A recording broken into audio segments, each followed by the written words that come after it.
బామ్మడిది ఒకది, బామ్మడిది ఒకడు, బావో దిక్కు, చెల్లెలో దిక్కు, అయ్యో దిక్కు, కొడుకో దిక్కు, బామ్మడిదో దిక్కు, అల్లుడో దిక్కు, బామ్మడిదులో అట్లా దుకాణాలు పెట్టినా నేనేమన్నా. ఇంత కూడా మీకు కామన్ సెన్స్ లేకపోతే ఎట్లానా సోషల్ మీడియాకి బీఆర్ఎస్ వాళ్ళకు?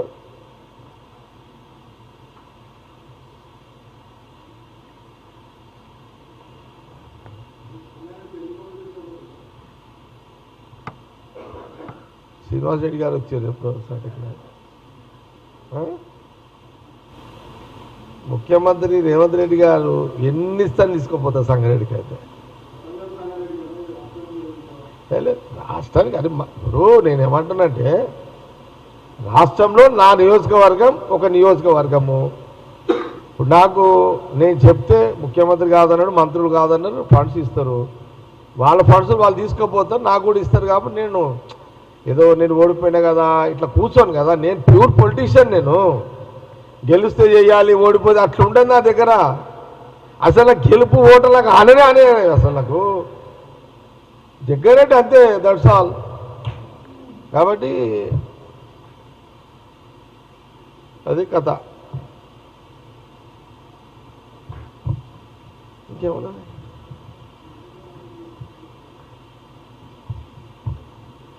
ఫోటో ఒకటి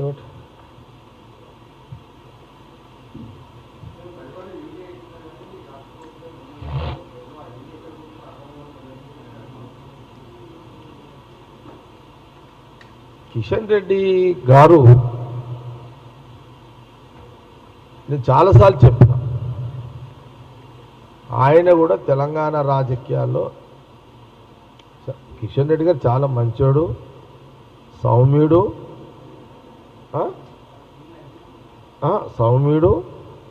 కానీ ప్రాబ్లం ఏంటంటే ఎంత కిషన్ రెడ్డి గారు ఎంత సౌమ్యుడైనా ఎంత నెమ్మదస్తుడైనా ప్రాబ్లం ఏంటంటే ఆయన కూడా స్క్రిప్ట్ లీడరే. ఆయన బీజేపీ ఆఫీసులో అక్కడ ప్రచారకు ఉంటాడు. ఆయన ఒక లైన్ ఇస్తారు వాళ్ళు, ఆ లైన్ని అతను మీడియా ముందు వచ్చి చదువుతాడు. ఆయన పొలిటికల్గా మాట్లాడలేడు కిషన్ రెడ్డి గారు. అక్కడ రాసింది చదవాలి. అల్టిమేట్ ఏముంటుంది, యూరియా వాళ్ళు పంపరు, వాళ్ళు ఇవ్వరు. కాంగ్రెస్ గవర్నమెంట్ నిన్న తుమ్మల నాగేశ్వరరావు గారు కూడా బాగానే గట్టిగా మాట్లాడి ట్రై చేస్తున్నాడు, irrigation minister. CM Revanth Reddy గారు కూడా అక్కడ కూడా ఆయన ట్రై చేస్తున్నాడు. కానీ ఏముంటుంది, సెంట్రల్లో బీజేపీ గవర్నమెంట్ ఉంది కాబట్టి ఇక్కడ ఎరువులు అందియకపోతే, తెలంగాణకు ఎరువులు అందియకపోతే తెలంగాణ రైతుల మధ్యలో కాంగ్రెస్ గవర్నమెంట్ మీద వ్యతిరేకత పెరుగుతుంది.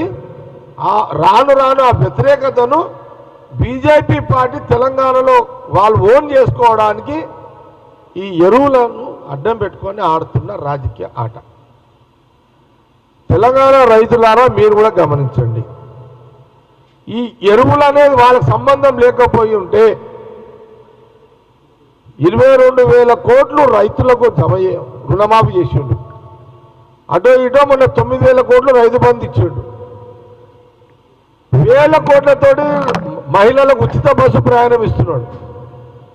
ఇవన్నీ చేసినప్పుడు ఎరువులు ఇవ్వడానికి కాంగ్రెస్ గవర్నమెంట్ తెలంగాణకి ఏమైనా ఇబ్బందా? ఇది కావాల్సుకొని సెంట్రల్లో బీజేపీ గవర్నమెంట్ ఉంది కాబట్టి ఇక్కడ కిషన్ రెడ్డి ఈడ కూర్చొని ఆ రైతులలో కాంగ్రెస్ గవర్నమెంట్ మీద వ్యతిరేకత రావాలని ఒక కుట్ర BJP Telangana central minister Kishan Reddy గారు చేస్తున్నట్టుగానే చాలా స్పష్టంగా ఇక్కడ కనబడుతుంది. ఇది రైతులందరూ కూడా గమనించండి. రైతులారా, తెలంగాణ రైతులారా, ఇన్ని చేసిన వాళ్ళ మీకు ఎరువులు అందియమా?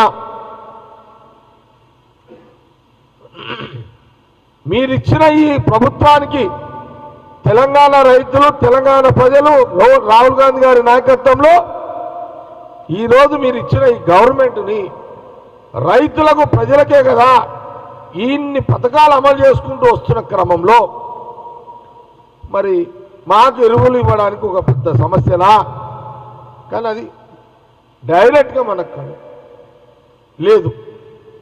కాబట్టి ఇక్కడ సమస్య క్రియేట్ చేయబడుతుంది BJP central minister Kishan Reddy గారు. కుట్ర, బీజేపీ యొక్క కుట్ర.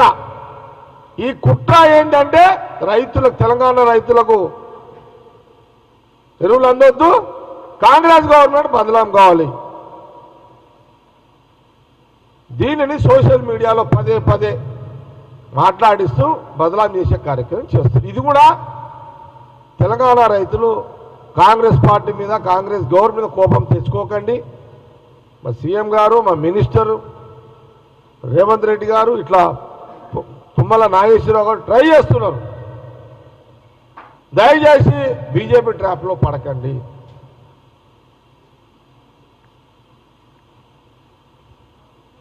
గమనించండి, మీకు బాధ ఉంటుంది, ఆవేదన ఉంటుంది. వర్షాలు పడ్డాయి, ఎరువులు కొంత తక్కువ పడుతున్నాయి.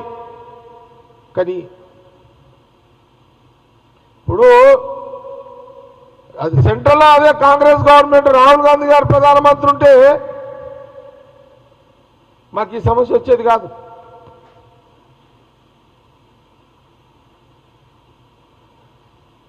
రాహుల్ గాంధీ గారు ప్రధానమంత్రిగా సెంట్రల్లో ఉండుంటే ఈరోజు ఎరువుల సమస్య వచ్చేది కాదు. రాహుల్